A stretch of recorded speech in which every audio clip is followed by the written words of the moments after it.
Halo semuanya, saya di sini akan menjelaskan tentang struktur tata nama, sifat, dan juga penggolongan dari protein. Sebelum masuk ke pembahasan, definisi dari protein. Protein asal kata protos dari bahasa Yunani yang berarti yang paling utama adalah senyawa organik kompleks berbobot molekul tinggi yang merupakan polimer dari monomer-monomer asam amino yang dihubungkan satu sama lain dengan ikatan peptida. Molekul-molekul protein ini mengandung karbon, hidrogen, oksigen, nitrogen, dan kadangkala sulfur, serta fosfor. Selanjutnya, komponen penyusun dari protein.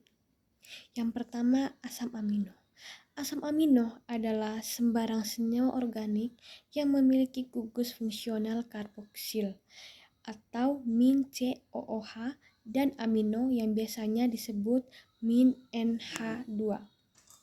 Dalam biokimia, seringkali pengertiannya dipersempit karena keduanya terikat pada satu atom karbon C yang sama disebut atom C atau alfa.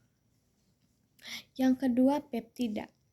Peptida merupakan molekul yang terbentuk dari 2 atau lebih dari asam amino. Jika jumlah asam amino masih di bawah 50 molekul disebut peptida. Namun, jika lebih dari 50 molekul disebut sebagai protein. Yang berikutnya, penggolongan asam amino. Yang pertama, asam amino diperoleh dari hidrolisis protein dengan katalis enzim. Yang kedua, asam amino esensial. Ini merupakan asam amino yang harus diperoleh dari makanan karena tubuh tidak memproduksinya. Contoh dari asam amino esensial yaitu arginin, histidin, dan juga lain-lain. Yang ketiga ada asam amino non-esensial. Ini merupakan asam amino yang dapat disintesis sendiri dalam tubuh.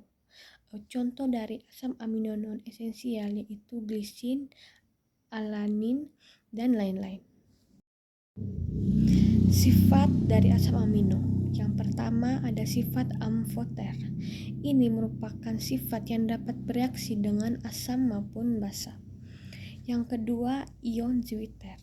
Ini merupakan sifat yang terbentuk molekul yang mempunyai dua jenis muatan, yaitu muatan positif dan juga muatan negatif.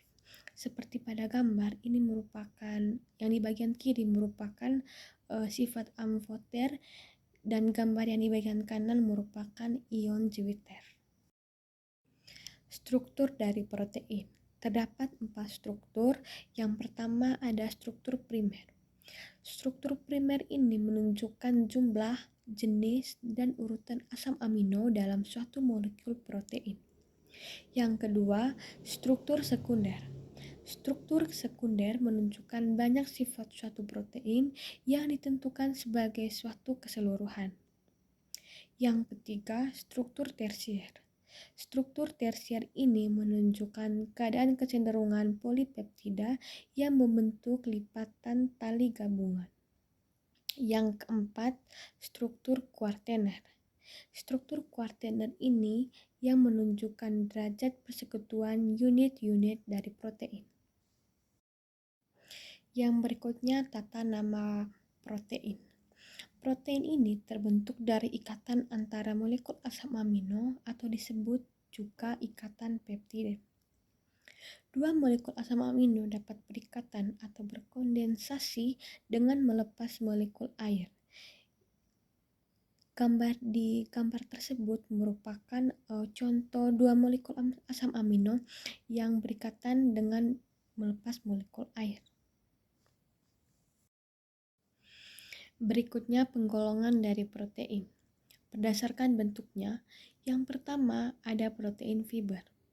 Molekul protein ini terdiri atas berbagai rantai polipeptida yang memanjang dan dihubungkan satu sama lain oleh beberapa ikatan silang hingga merupakan bentuk serat atau serabut yang stabil. Yang kedua, protein globular. Berbentuk bulat atau elips dan terdiri atas rantai polipeptida yang terlibat. Protein ini larut dalam larutan garam dan juga asam energi. Yang kedua, berdasarkan fungsi biologis. Yang pertama, enzim. Enzim merupakan golongan protein yang terbesar dan paling penting. Molekul enzim biasanya berbentuk bulat atau globular. Contohnya, enzim ribonuklease, sitokrom, dan juga tripsin. Yang kedua ada hormon. Hormon berfungsi sebagai pengatur aktivitas sel. Contoh hormon ada insulin dan juga hormon pertumbuhan. Yang ketiga, protein pertahanan. Umumnya terdapat dalam darah vertebrata. Contohnya ada antibodi, protombin, dan juga globin. Yang keempat, ada protein transport.